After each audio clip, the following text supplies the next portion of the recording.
ये वाला किया था, और इसमें से बाकी जो नीचे वाले रिसोर्स थे वो अडॉप्ट करने थे। कितने चल गए?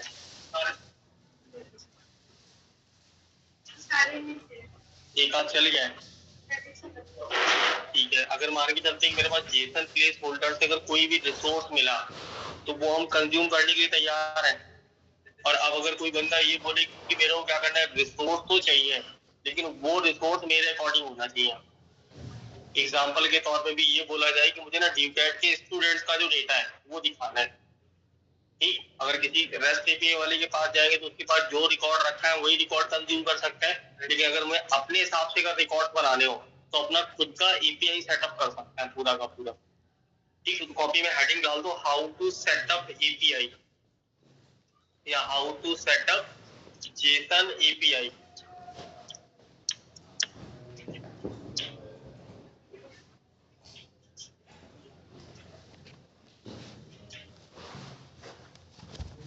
ठीक है, और यहाँ से सभी ये डॉक्यूमेंटेशन लिखते हैं, ये लिखाया तो नहीं था। ठीक, अब यहाँ से ये डॉक्यूमेंटेशन लिखने से पहले कुछ चीजें दिमाग में रख लेते हैं कि डेटाबेस के साथ काम करना होता है, तो डेटाबेस के साथ अगर डील करते हैं तो क्या क्या करना पड़ता है। तो डेटाबेस बनाओ, टेबल बनाओ, कॉलम बनाओ और फिर डेटा डालो। और कहीं ना कहीं डेटाबेस अगर चाहिए होगा तो माइस्क्यूएल इंस्टॉल करके सेटअप करना पड़ेगा। और माइस्क्यूएल का कोई भी सेटअप अगर आप लोगे तो मिनिमम कितने एमबी का होगा?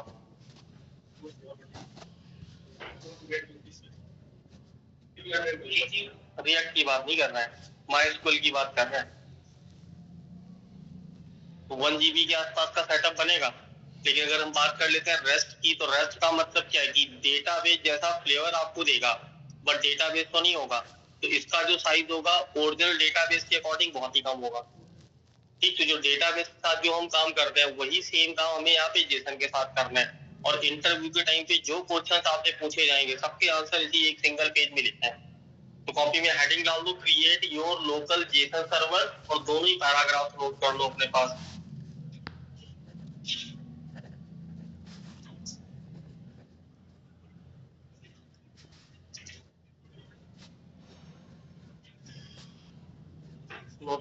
फटाफट आज पर में एपीआई सेटअप करना सीखना है। एक मैं बना के रखूंगा एपीआई अपने लिए और एक आपने बना के दिखा के जाना है।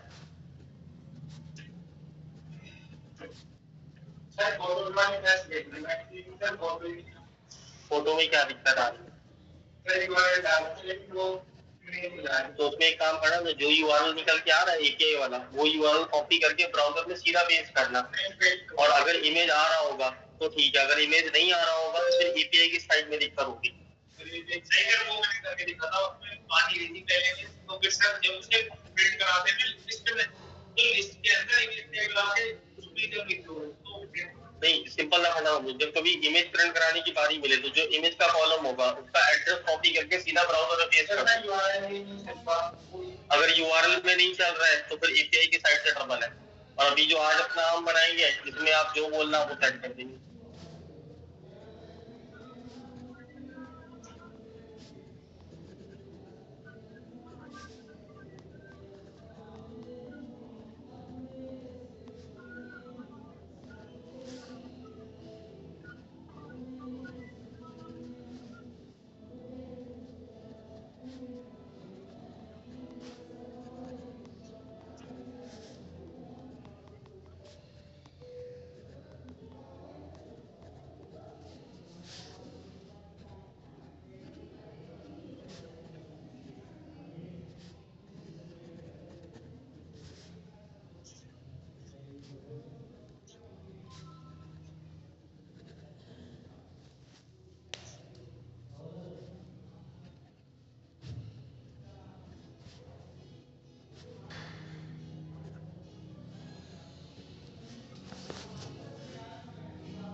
पहले ऊपर वाला लिखना है, ऊपर वाले दोनों पैराग्राफ लिख के बताना है कि क्या समझ में आ रहा है, बिल्कुल इसी लैंग्वेज में लिखा है। और लैंग्वेज पढ़ के आइडिया लग रहा होगा शायद ये चैट जीपीटी का है, क्योंकि इतना परफेक्ट कोई नहीं लिख सकता, क्योंकि यही बेस्ड वाला मॉडल है। तो दोनों पॉइंट्स कहना क्या चाहते हैं बस खाली ये समझा दो। पेजिनेशन में जो नीचे आते हैं 1 2 3 4 5 6 करके, तो जैसे ही नेक्स्ट करते हैं अगला डेटा, फिर नेक्स्ट किया, फिर अगला डेटा, और उसको बोल देते हैं पेजिनेशन। कैसा फिल्टर करेंगे आईडी वाइज, डेटाबेस में कैसे फिल्टर कर दो कैटेगरी, आईडी थ्रू यहाँ पे भी करेंगे, या तो आईडी थ्रू या तो कैटेगरी के थ्रू। तो डेटाबेस के जो फ्लेवर्स है वो सारे के सारे फ्लेवर्स का यहाँ पे अवेलेबिलिटी मिल रहा है। अब इसी में देखिए यहाँ पे मेन सारी जेसन सर्वर है क्या, lightweight server, or it allowed to quickly create a REST API with JSON file as a data source।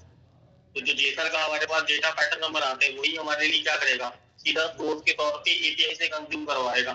और जो JSON प्लेस होल्डर हमने यूज किया था उसमें भी जो रिसोर्स हमें मिल रहा था वो JSON की फॉर्मेट में ही था। एक पूरा का पूरा जो डेटा है वो कैसा है, JSON बेस्ड होगा, और क्या क्या ये करके देगा यहीं पे सारा दे रखा है। API based data JSON file with support for pagination, filtering, sorting and more। जिसमें देखें कर्ड ऑपरेशन की जो कहानी है, क्रिएट, रीड, अपडेट और डिलीट, वो तो हम कर ही सकते हैं, साथ के साथ ये भी चीजें यहाँ पे हम कर सकते हैं। इसी में अगर देखें तो अगली चीज आती है आपके पास how to set up JSON server, और इसके पूरे स्टेप्स लिख लेना है।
लिख दिया था जी, तो आप 4 स्टेप तक हो गया। बस ये और लिख दो आखिरी वाला, रन द सर्वर और जेसन की राउट।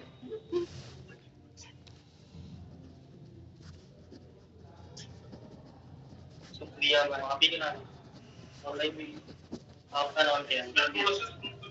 S S.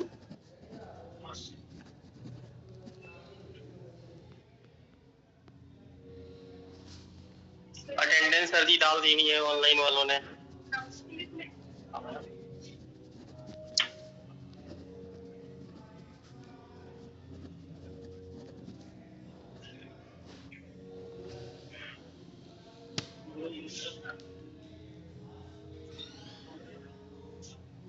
ऑनलाइन वालों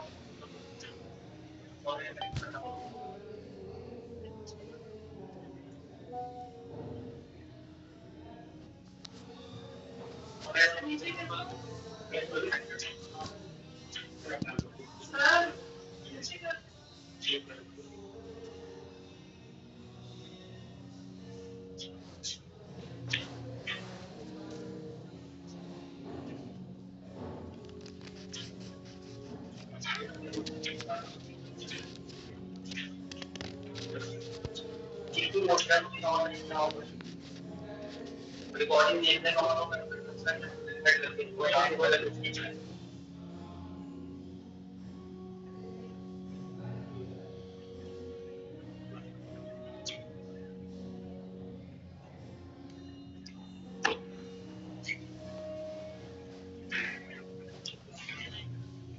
ठीक है, नीचे के राउंड लिख लो।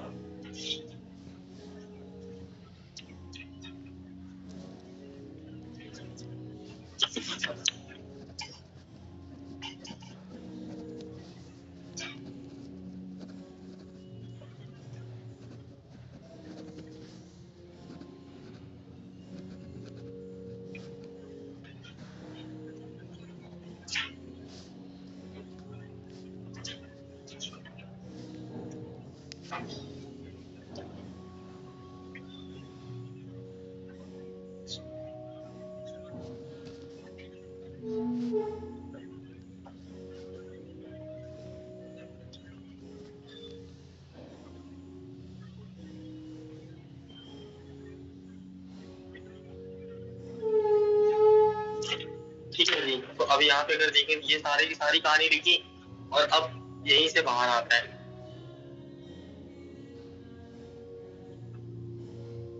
तो दो चीजें रिकमेंड करूंगा। पहली चीज, जो भी आज वाले ने सीखा, अगर अपने आप को थोड़ी देर मार्केट में जिंदा करके रखना है तो आज वाला जो मुद्दा है वो किसी को पहली बात तो सिखाना नहीं है।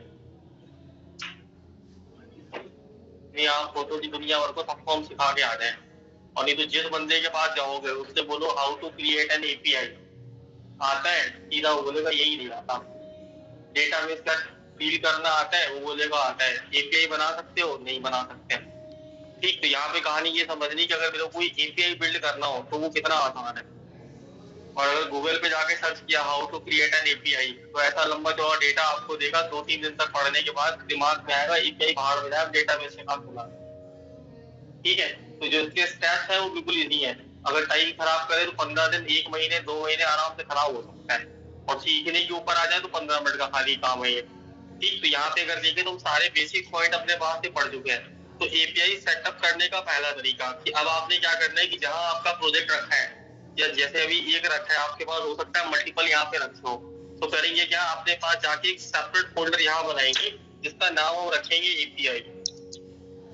आपको जो रखना है वो रखना है, लेकिन डिफॉल्ट नेम कन्वेंशन यहाँ पे एपीआई ही रखना है। एपीआई रख लो, सर्वर रख लो, डाटा सर्वर रख लो, जो कन्वेंसिबल है। तो हमने क्या करना है, एपीआई नाम का फोल्डर बनाना है और सीधा इसको कमांड प्रॉम्प्ट पे एक्सेस कर देना है। और अब आपके पास जो कॉपी में स्टेप लिखे हैं एक एक करके पढ़ते जाओ, इम्प्लीमेंट करते चले जाए।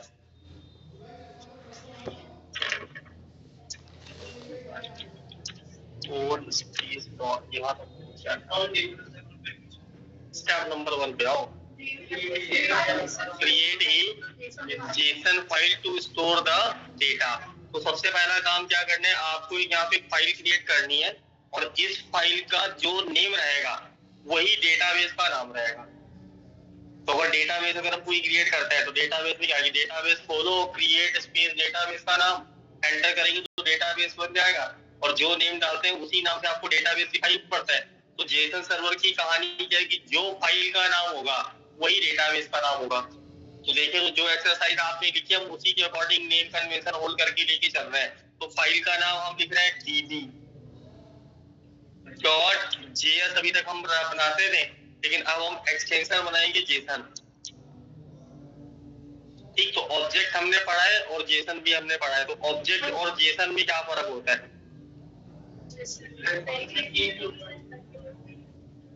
जेसन पे एक एपीआई और ऑब्जेक्ट असली वाला डेटा क्या था? अगर की के ऊपर डबल कोटेशन लगा दिए तो जेसन है, और की के ऊपर डबल कॉट नहीं लगाया तो ऑब्जेक्ट है। क्योंकि ऑब्जेक्ट का मतलब होता है इंस्टांस ऑफ ए क्लास, और जब किसी चीज का ऑब्जेक्ट बनाया जाता है तो वैल्यू को वेरिएबल के अंदर रखा जाता है। तो की को एज ए वेरिएबल अगर ट्रीट कराना है तो हम लिखते हैं ऑब्जेक्ट। ठीक, और अगर जेसन की बात करें तो बस की के ऊपर डबल कोटेशन हमें लगाने होता है।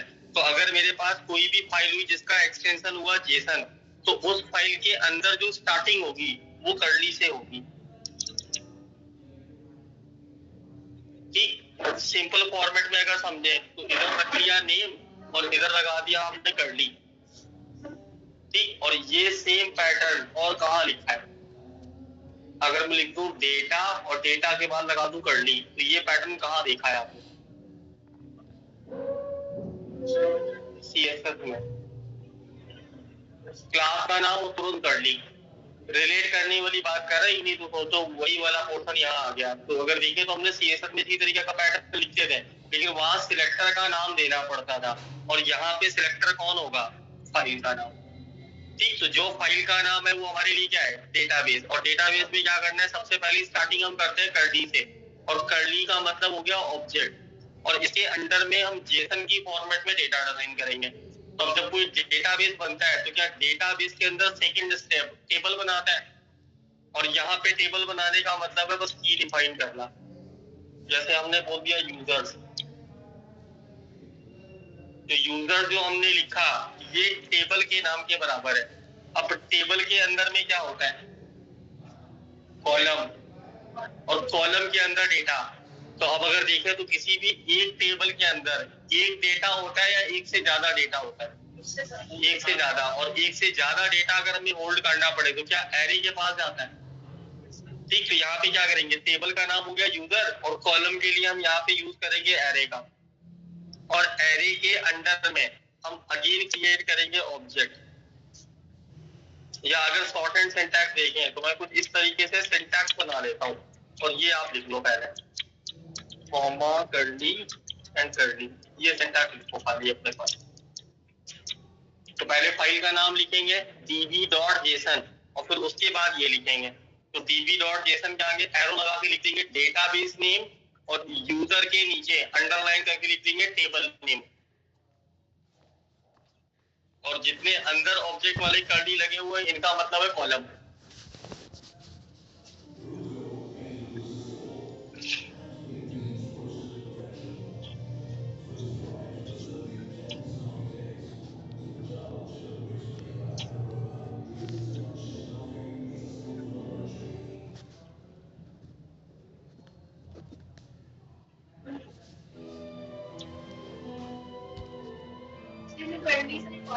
हाँ,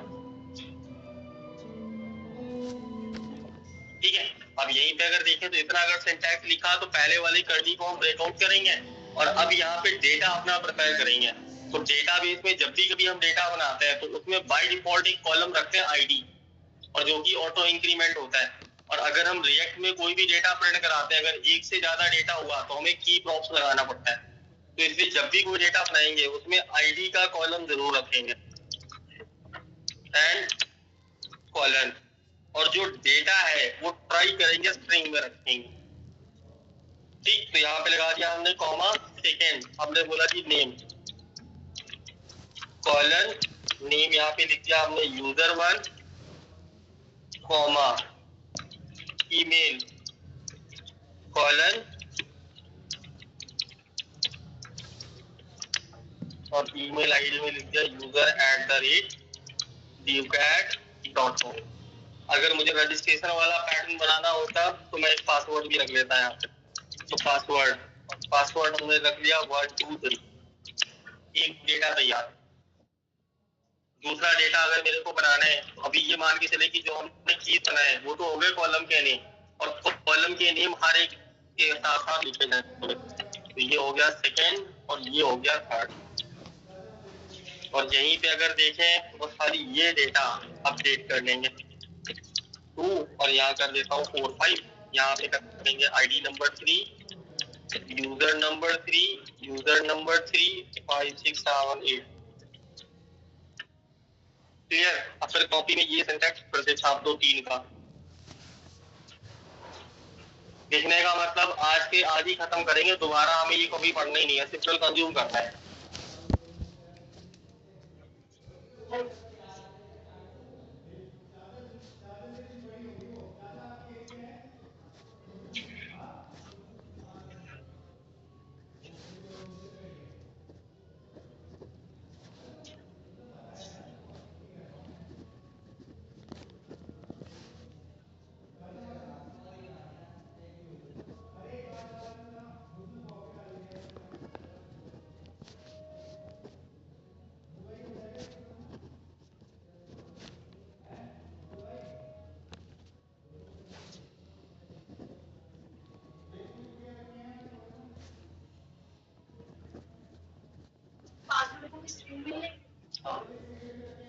क्योंकि रीजन यहाँ पे ये बनता है कि ऐसे मान लो मैं आईडी अभी ले रहा हूँ 1 2 3 4 और आगे जाके कोई बंदा ये बोलते कि जो आईडी है वो आईडी ही यूनिक रहेगी। जैसे वो अगर देखें इंक्रिप्शन और डिक्रिप्शन के अकॉर्डिंग हो सकता है आईडी बने 10C 10F 110D, ऐसे कुछ इस तरीके से आईडी बने। तो अगर इस तरीके से कोई आईडी बना तो आपके पास नंबर के साथ में स्ट्रिंग भी आ जाएगा। तो इसलिए हमने यहाँ पे हर एक के डेटा को किस में रखा है, डबल कोटेशन में। अब क्या पता पासवर्ड में यूजर बोल दे कि अपना नाम @123, तो स्ट्रिंग का पैटर्न नहीं बनेगा, इसलिए डबल कोट्स है यहाँ पे।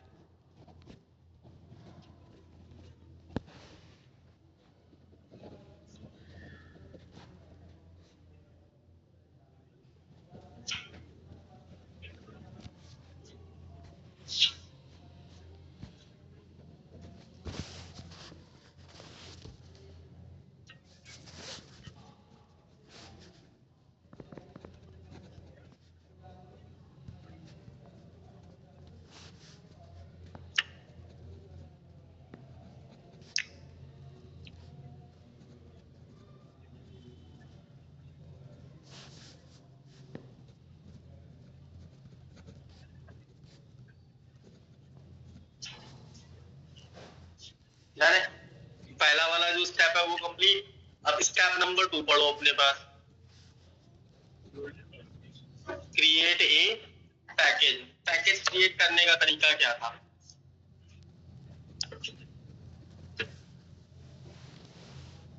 पता है आपको? ये मेरे को पता है, अब आपको पता है कि नहीं पता है, इसके ऊपर पैकेज इंस्टॉल करने के लिए क्या लिखते थे?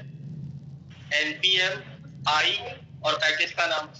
और अगर नया पैकेज बनाना होता था तो हम इनिशियलाइज करते थे, तो उसके लिए कमांड बनता था npm init इनिशियलाइजेशन, और डिफॉल्ट सेटिंग के साथ बनाना है तो -y कमांड लिख दो अपने पास कॉपी में, उसी जेसन फाइल की जहां पे भी डेटा लिखा उसके नीचे npm init -y। Yes, yes का मतलब जो डिफॉल्ट सेटिंग्स है उसके साथ में। और अगर खाली npm init लिख के हमने एंटर मारा तो कुछ इंफॉर्मेशन हमसे मांगेगा और वो हमें मैन्युअली यहाँ डालनी पड़ेगी। तो अभी उसकी मुझे कोई रिक्वायरमेंट ही नहीं है, तो सीधा हम यहाँ पे बोल देते हैं npm init -y। एंटर करेंगे तो एक पूरा पैकेज बन जाएगा हमारे पास। बाकी हमसे कुछ नहीं पूछा गया। अब जैसे ये वाला पैकेज मेरे पास बना तो आ गया अभी यहाँ पे। और अब कहानी समझते हैं कि ये अभी फ्रेश पैकेज है, लेकिन अब अगर मैं इसमें कुछ भी इंस्टॉल करूंगा तो इसी के साथ में पैकेज -log.json की फाइल और बन जाएगी। तो पैकेज -log.json क्या करेगा, जो इंस्टॉल हो चुका है उसकी एंट्री यहाँ पे डाल के रखेगा। तो उसकी एंट्री डालेगा और वो किन किन के ऊपर डिपेंडेंट है उनकी भी डिपेंडेंसी यहाँ पे ऐड करके रखेगा। तो एक तरीके से देखें तो पैकेज डॉट जेसन हमें मैनेज करना है और package dot log dot JSON automatic manage किया जाता है यहाँ पे। ठीक, तो यहाँ पे अगर देखें तो सेकंड स्टेप क्या है, फॉलो हो गया। थर्ड स्टेप क्या है, इंस्टॉल द जेसन सर्वर। अब इंस्टॉल अगर करना है तो क्या लिखे, npm init या इंस्टॉल और इंस्टॉल को शॉर्ट में लिख सकते हैं आई। और क्या इंस्टॉल करना है, जेसन हाइफन सर्वर और एंटर कर दीजिए।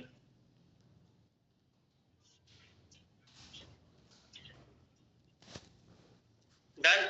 अब जैसे ही मेरे पास यहाँ पे क्या है कि ये वाला पैकेज इंस्टॉल्ड हुआ तो फिर अब यहाँ पे देख लो लॉग डॉट जेसन बन के तैयार, नोड मॉड्यूल आ गया। नोड मॉड्यूल के अंदर क्या क्या आया, अभी इतना डेटा है, 29 आइटम मिले अभी। तो जेसन सर्वर चलाने के लिए 29 पैकेज बोल जाते हैं, 28 पैकेजेस की रिक्वायरमेंट होती है। जो इसका अपना इंटरनल मैटर है इसमें अपना सॉर्ट करके रख लिया पूरा का पूरा। फिर नेक्स्ट लेवल पे जाए तो ये जैसे ही हमने इंस्टॉल किया तो अगला पैटर्न क्या है, ऐड कोड टू पैकेज। अब ऐड कोड टू पैकेज की अगर हम बात करें तो पैकेज डॉट जेसन में जाएंगे। अभी यहाँ स्टेप देख लो, ये चलाने के बाद फिर आपने सेटअप करके चला के दिखाना है।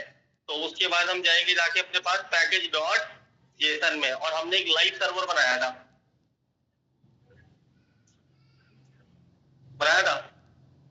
वो HTML की लाइव सर्वर जाके बनाया। तो लाइव सर्वर में कमांड कहाँ लिखा था, स्क्रिप्ट के अंदर। तो हम क्या करेंगे, यहाँ पे जाएंगे और एक कॉमा ऐड करेंगे। कॉमा ऐड करने के बाद यहीं पे आपको लिखना होगा कमांड, और कमांड आप अपना नाम लिखना चाहो तो कमांड के तौर पे लिख सकता है, और अगर डिफॉल्ट में जाना चाहो तो हम लिखेंगे स्टार्ट। ठीक, तो हम डिफॉल्ट के साथ नहीं जा रहे, हम यहाँ पे स्क्रिप्ट के अंदर अपना एक की बना रहे हैं जिसका नाम मैं रख लेता हूँ ड्यूकैट। कॉपी पे जो लिखा है वो अलग है, यहाँ का अगर देखिए वहां लिखा हुआ जेसन सर्वर, या क्या था सॉरी, हाँ सर्व जेसन करके वहां की लिखा हुआ था जो आपने कॉपी में लिखा है। तो सर्व जेसन लिखो, अपना नाम लिखो, और मैं ड्यूकैट से बिलोंग करता हूँ, मैं ड्यूकैट का नाम डाल देता हूँ। तो हमने यहाँ पे की के तौर पे क्या लिख दिया, ड्यूकैट कॉलन डबल कोटेशन के अंदर में जिसको चलाना होता था उसका नाम लिखते थे। क्या हुआ, हाँ मतलब कस्टम है, वेरिएबल जैसा है, कुछ भी नाम रख लो, आपको अपना नाम रखना है अपना नाम रख लो। तो अभी वही मैच करने के लिए हमने यहाँ पे नाम रख दिया ड्यूकैट। अब अगर ड्यूकैट से इंटरेक्ट करूंगा तो क्या चलना चाहिए, ये वाला पैकेज, इसको उठा के रख लो। ठीक, अब जब ये हमने यहाँ पे पैकेज रखा तो बात आती कि ये पैकेज करेगा क्या। तो जेसन का डेटा कहाँ रखा है, यहाँ पे, और सर्व कराना है इसी के साथ में। तो जब इसके साथ में सर्व कराना है तो क्या करें, जेसन सर्वर के आगे देखो क्या लिखा है, हाइफन हाइफन वॉच। ठीक, तो अब इसको कहानी में ऐड कर दो कि अब हमने क्या बोला कि अगर ड्यूकैट नाम का कमांड चला तो जेसन सर्वर को चालू करो और उससे बोलो कि आपको कुछ देखना है और वो भी लगातार देखना है। तो हमने बोल दिया हाइफन हाइफन, देखने का मतलब वॉच, और किसको देखना है, तो db डॉट जेसन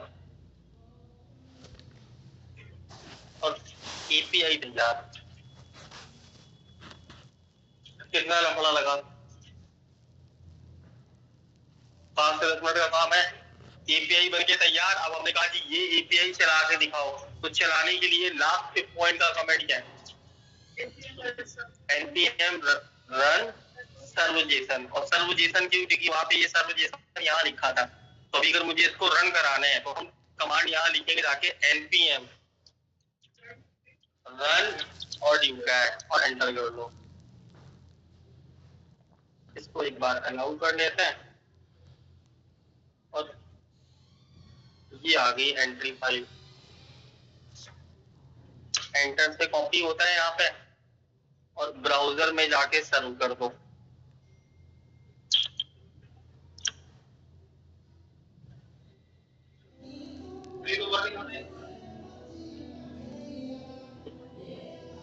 बस खाली ये कमांड लिख के डालना है। आ गया।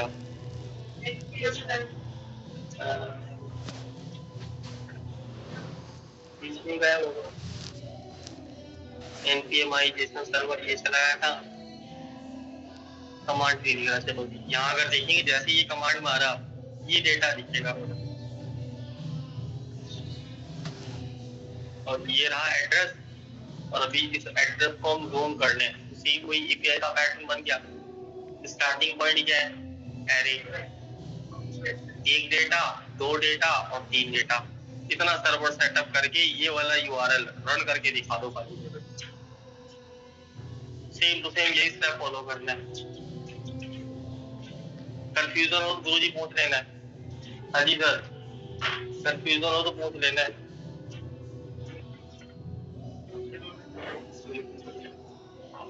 है ना, इसके बाद वाला जो बैच है इस हफ्ते में खत्म कर लेंगे। लास्ट चल रहे हैं आपके बाद वाला जो बैच था खत्म होने के बाद इस वीक में खत्म हो जाए। आप people पूरी मेहनत के साथ कोशिश करें जो चीज खत्म करके आपको भी फ्री करते हैं। बैच अभी होने के बाद जॉब भी करने लगा।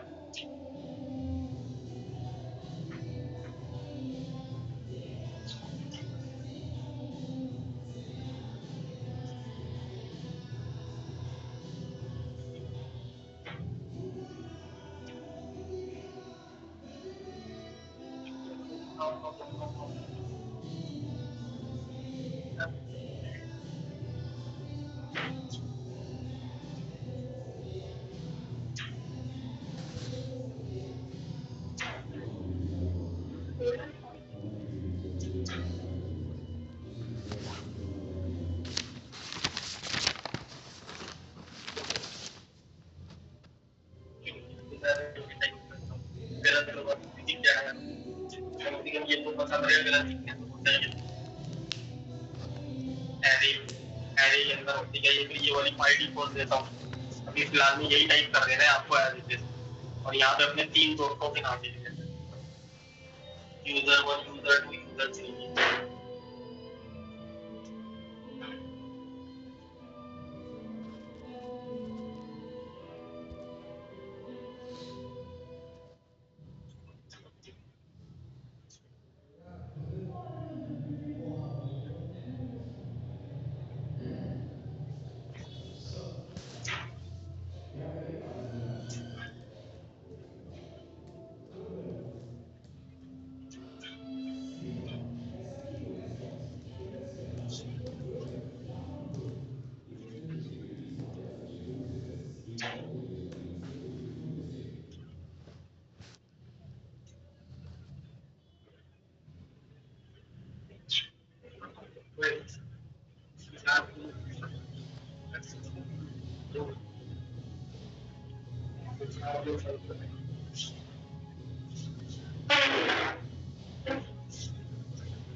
क्या करना था? बिना नेट के कैसे चलेगा? नेट चाहिए होगा थोड़ा सा, क्योंकि वो जेट सर्वर नेट से डाउनलोड करेगा, ज्यादा बड़ा साइज नहीं है,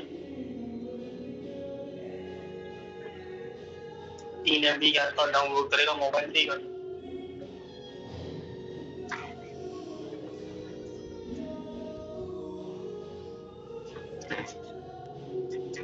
स्पीड में सेटअप करो, कंज्यूम तक करना है इसको।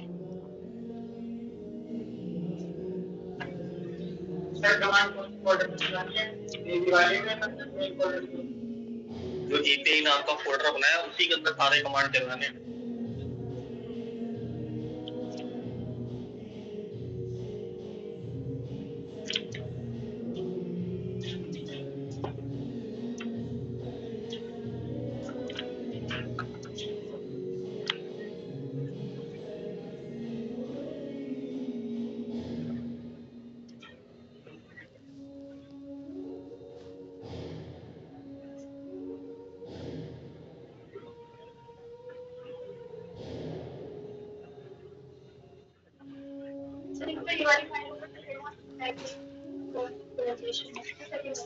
ये वाली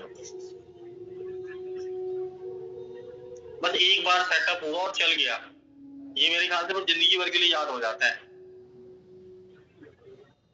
बस पहली बार लिखने में दिक्कत है।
कॉमा नहीं लगाया ना ऊपर।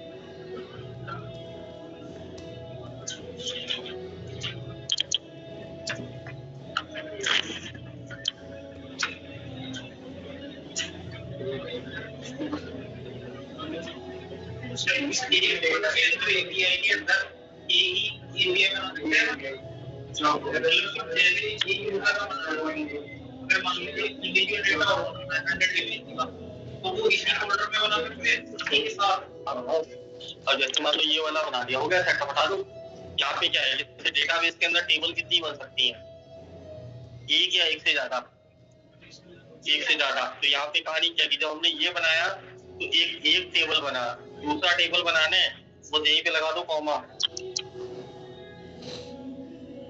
एरे का सिंबल था, कॉमा लग गया तो मतलब एक की से बाहर आ गए। दूसरा मान लो कि हमने यहाँ पे बना दिया पोस्ट, कॉलन, एरे।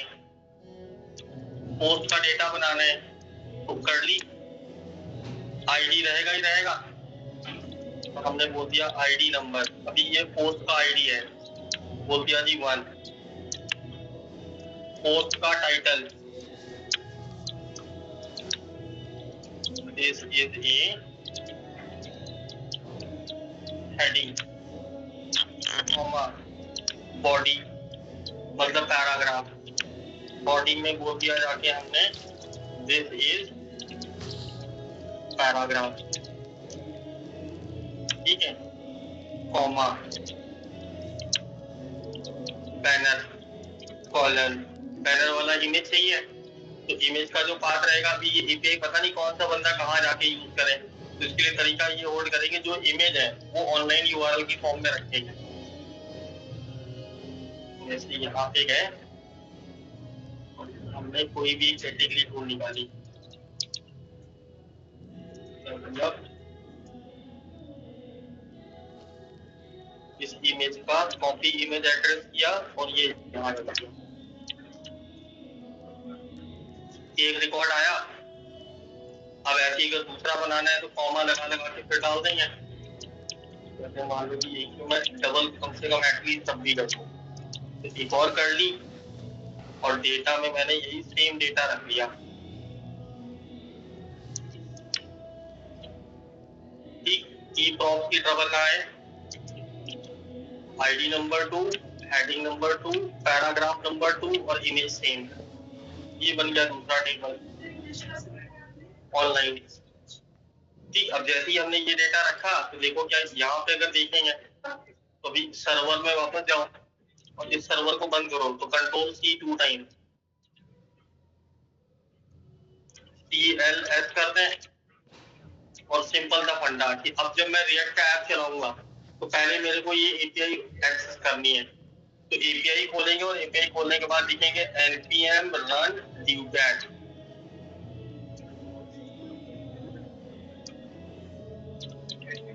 एंटर। तो देख लो भी रिकॉर्ड कितने हैं, 2। तो अगर ये रिकॉर्ड एक्सेस करना है ये एड्रेस और ये रिकॉर्ड एक्सेस करना है तो ये वाला एड्रेस। एपीआई मेरे पास रनिंग मोड में ये टर्मिनल चलेगा ही चलेगा। और अब हमने कहा कि मेरे पास जो भी ये एड्रेस है इसको ऐप के साथ में बाइंड करना है, तो ऐप के साथ बाइंड करने का ट्रिक देखो। तो सीधा हमने अपना ये ऐप खोला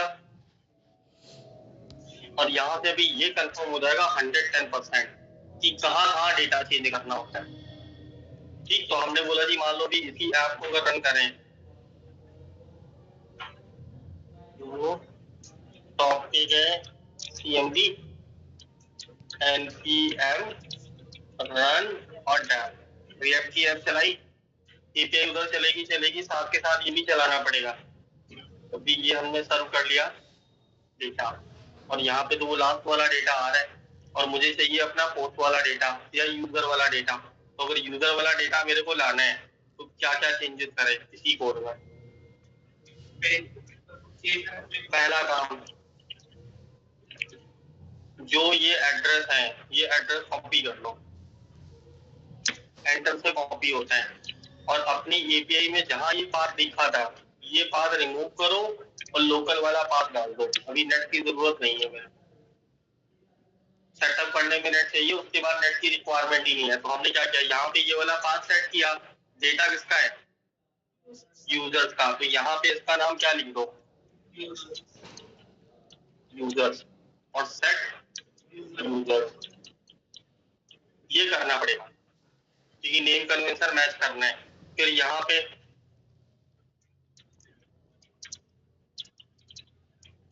सेट यूजर्स और नीचे अगर जाएं तो पोस्ट की जगह पे यूजर्स, अंदर अगर देखें तो यूजर, पोस्ट का आईडी, यूजर का आईडी। अभी जेसन सर्वर हम ही डिजाइन करके आए तो सारे कीज हमें याद है। तो अभी लिखा तो टाइटल हमने बनाया था कि नहीं बनाया था, नहीं बनाया था, हमने यहाँ नेम रखा था और दूसरे में ईमेल रखा था। अभी दो ही रखने हैं, प्रिंट तो सारे करा सकते हैं। अभी अगर ये दोनों हमने यहाँ इतने रिप्लेस किए, बाहर जाके देख लो जरा क्या डेटा ठीक ठाक आ रहा है। अब जो नया डेटा वहां पे आएगा वो ऑटोमेटिक रिकॉल करेगा। तो अब क्या करना है, यहाँ से अगर देखें तो ये डेटा हमारे पास चल गया पूरा। तो आपने क्या करके लेके आना है, अब घर जाएंगे और एक और नया सर्वर सेटअप करेंगे और उसमें 10 यूजर्स का डेटा रखना है और वो डेटा प्रिंट आउट कराना है और सारा डेटा विजिटिंग कार्ड जैसा दिखना चाहिए। ठीक, तो 10 विजिटिंग कार्ड स्टाइल में डेटा प्रिंट करा के लेके आना है और जो भी ये डेटा रहेगा, अब कार्ड अगर प्रिंट करा दिए तो इन फ्यूचर इसी में हम नीचे लगाएंगे एक button add to cart, click करो और चेंज कर लो। ठीक, या सिंगल कार्ड देखा था तो क्लिक करके सिंगल में, तो फिल्ट्रेशन और सॉर्टिंग इसी के साथ आना शुरू हो जाएगा। तो इतना डेटा आपने चला के लेके आना है। तो बताओ जी कितने लोगों की ये चल जाएगा, मतलब कल तक चल जाएगी। तो कल तक ये चीज आपने सर्च करके और देखना, खाली नेम चेंज करना। अगर आप नेम भी चेंज करने के कोड में नहीं हो तो खाली ऊपर यूआरएल चेंज करना और नीचे कीज अपडेट कर देना, स्टेट की वैल्यू चेंज मत करना, तब भी चल जाएगा। ठीक है, तो इतना ये आपने कंज्यूम करके लेके आना। फाइल बनाओ और मोस्टली अगर देखें तो यहाँ पे एक चीज ऐड कर लो कि जब आप एपीआई अपने बना ली, पूरी सेटअप करी ली, तो अब क्या करना है, जैसे db.json बनाया, ऐसे मैं बना दूंगा क्या, विजिटिंग कार्ड.json, और जहाँ पे हाइफन वॉच db.json लिखा है वहाँ पे विजिटिंग कार्ड.json लिखेंगे। तो सर्वर खाली एक ही बार सेटअप करना है, डेटा जब चेंज करना पड़े तो db.json की जगह दूसरी फाइल बना दो और जेसन में उसकी एंट्री चेंज कर दो। कहने का मतलब है हमें दोबारा सर्वर को नहीं करना, डीबी की वजह से हम पेपर बना देंगे। हाँ, और किसी दूसरे बंदे से आ जाए, जो मैं बोल रहा हूँ किसी को सिखाना नहीं है, तो दूसरा कोई बंदा अगर मिले तो उसको 2 फाइलें दे दो खाली, एक पैकेज.json दे दो अभी जो बना है वो, और एक db.json दे दो और उससे बोल दो कि ये दोनों फाइल लेके जाओ अपने सिस्टम में एपीआई नाम का फोल्डर बना दो। इतना तो बना ही लेगा, दोनों फाइलें उसके अंदर डाल दो और कमांड प्रॉम्प्ट खोल के npm i लिख के एंटर मार दो, पूरा अपने आप सेटअप।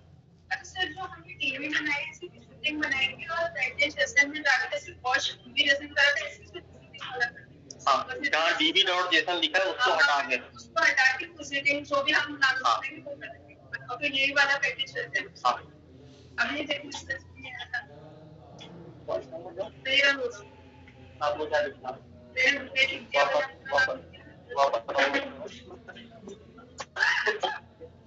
जेसन वाईफाई लिखो, देखो